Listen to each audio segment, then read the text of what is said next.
Look! Bago pa lang ayos, sira na naman! Ganito ang itsura ng bagong-bago at malaking bahagi ng sementadong kalsada sa gilid ng bundok sa Estaca, Minolos, Barili, Cebu.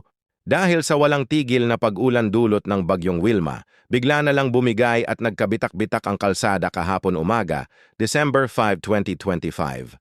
Marami ang nag-aalala dahil maaaring delikado ito sa mga motorista, lalo na sa mga dumadaan araw-araw para pumasok sa trabaho o maghatid ng mga produkto. Ang pangutana, bago paganigi semento, nganong dali kaayo naguba? Marami na tuloy ang naghihinalang kulang sa kalidad ang pagkakagawa o hindi sapat ang paghahanda ng lupa bago ito semento. Panawagan sa mga kinauukulan na sana ayusin agad ito bago may masaktan.